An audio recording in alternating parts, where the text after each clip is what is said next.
Hello friends, मेरा नाम देवेंद्र कुमार है और आज के इस ट्रेनिंग वीडियो में मैं आप लोगों को बताऊंगा कि जो ग्रुप बी सेंट्रलाइज एग्जामिनेशंस होने जा रहा है वो सीबीटी के माध्यम से होगा, अर्थात कंप्यूटर बेस्ड टेस्ट होगा, ऑब्जेक्टिव टाइप होगा। इसको एग्ज़ाम को कौन कराएगा, एग्जामिनेशंस कितने शिफ्ट में होगा, एग्जामिनेशन के सेंटर कहाँ होंगे, एग्जामिनेशन को कंडक्ट कराने में कौन कौन से सेंटर पे कौन कौन से पोस्ट के लिए एग्जामिनेशन होगा, इन सारी बातों के बारे में मैं आपको बताऊंगा। साथ में ये भी बताऊंगा कि एग्जामिनेशन में आपकी स्ट्रेटजी क्या होनी चाहिए और आपको एग्जामिनेशन के दौरान क्या क्या सावधानियां बरतनी हैं। तो चलिए इस पूरे प्रक्रिया को समझते हैं और जानते हैं कि कैसे हम बेहतर तरीके से सीबीटी एग्जामिनेशन को अपीयर कर पाएं। ग्रुप बी एग्जामिनेशंस की जो बेसिक चीज़ें हैं उसके बारे में मैं वीडियो बना चुका हूं और उसमें सारी जानकारी दी गई है, जिसमें उनके क्या एग्जामिनेशंस होंगे, किस तरह के क्वेश्चन पूछे जाएंगे, कितने घंटे का होगा, ये सारी चीज़ें बताई गई है। मैं यहाँ आप लोगों को रिपीट कर देता हूँ कि जो 30% एलडीसी एग्जामिनेशन है इसमें 150 क्वेश्चन होंगे, 3 घंटे का समय होगा, 80 नंबर के प्रोफेशनल सब्जेक्ट से क्वेश्चन होंगे, 40 नंबर के जीके और राजभाषा से क्वेश्चन होंगे और 30 नंबर के एस्टैब्लिशमेंट और फाइनेंशियल रूल से क्वेश्चन होंगे। सारे क्वेश्चंस ऑब्जेक्टिव होंगे, निगेटिव मार्किंग होगी और एग्जामिनेशन सीबीटी अर्थात कंप्यूटर बेस्ड टेस्ट के माध्यम से कराया जाएगा। तो ये तो बेसिक जानकारी है जो मैंने आप लोगों को पहले भी दी है। आखिर इसमें अब खास क्या बताने जा रहा हूँ, तो खास ये बताने जा रहा हूँ कि जब जो आपको फॉलो करना है। तो चूंकि पहली बार एग्जामिनेशन हो रहा है तो आप और इसके लिए सेंटर भी फिक्स किए जा चुके हैं, तो अपना सेंटर आप चूज कर देख लें कि कहाँ आपको सेंटर प्रदान किया गया है और वहां पे कम से कम एक दिन पहले आप पहुंच जाएं। साथ में आपको जो बेसिक डॉक्यूमेंट लेके जानी है, जैसे आपका आई कार्ड हुआ, कॉल लेटर हुआ या एडमिट कार्ड हुआ, एसपीआर लेटर हुआ, ये सारी चीजें आप लेकर जाएं।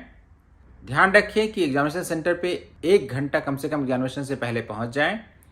जो भी निर्देश दिए गए हैं, जो बैन चीजें हैं, चाहे वो मोबाइल हो, चाहे स्मार्ट वॉच हो या कोई ब्लूटूथ हो या फिर ईयरफोन हो, ये सारी चीजें एग्जामिनेशन सेंटर पे बैन है, तो इन चीजों को साथ में न लेकर जाएं। एग्जामिनेशन में पहुंचने के बाद जैसे ही आप एग्जामिनेशन में अपीयर होंगे तो जो इंस्ट्रक्शंस कंप्यूटर पे स्क्रीन पे आपके आएंगे, उन इंस्ट्रक्शंस को ध्यान से पढ़ें, उसको क्लिक करें और उसके बाद आगे बढ़ें। जो एग्जामिनेशन आपका होगा उसमें 5 तरह के इसमें चीजें होंगी, जिसमें आपको लिखा रहेगा answered, not answered, question kept for review, not visited. तो इस तरह के ऑप्शंस होंगे, उसको अच्छे से आप देख लें।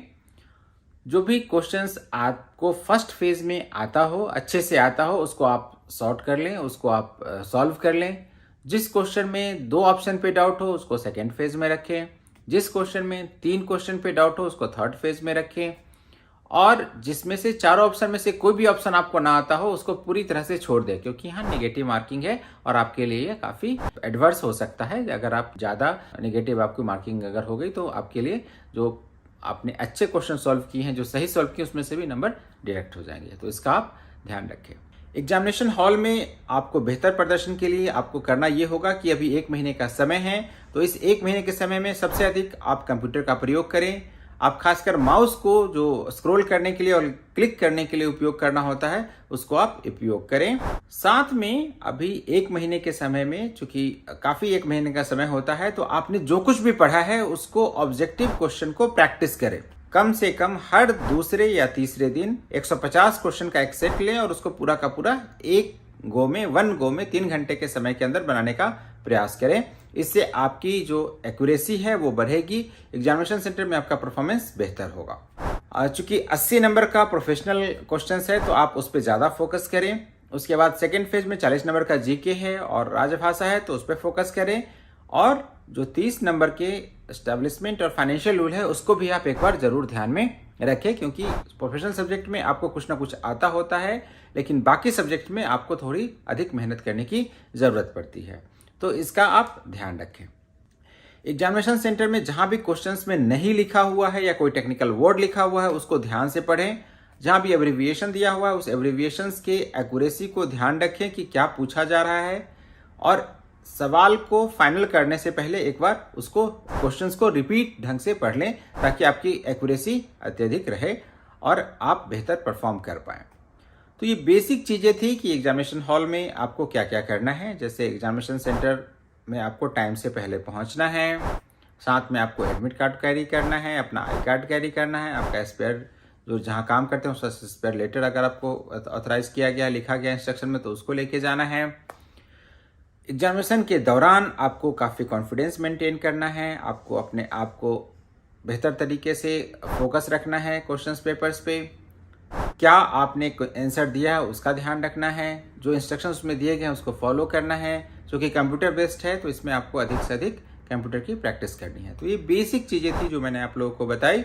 इसमें अलग अलग सेंटर्स निर्धारित किए गए हैं, उन सेंटर की लिस्ट बोर्ड ने जारी की है, वो मैं आपको दिखा रहा हूँ। तो ये सेंटर्स हैं जिसे आप ध्यान से देख लीजिए।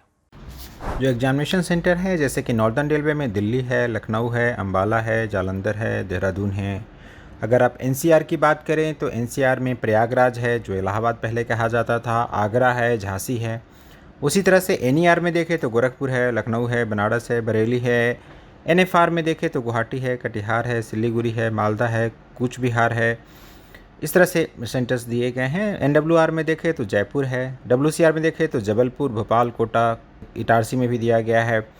मुंबई और अहमदाबाद जो है वेस्टर्न रेलवे में है। ईसीआर में पटना और धनबाद दिया गया है। ईआर में कोलकाता, आसनसोल, मालदा दिया गया। और इस तरह से सारे सेंटर्स जो आपके सामने दिखाई दे रहे हैं वो दिए गए हैं।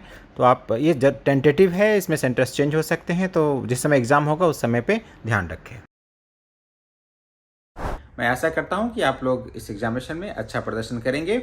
और जो 2 वीडियो हमारे पहले के हैं जो प्रोफेशनल सब्जेक्ट के बारे में और सिलेबस के बारे में, उसको भी आप देख सकते हैं, ताकि आपको पता चले कि आपके सिलेबस क्या क्या है और क्या क्या क्वेश्चन पूछे जा सकते हैं। उसके साथ आप अपनी स्ट्रेटजी को निर्धारित कर सकते हैं। Thank you.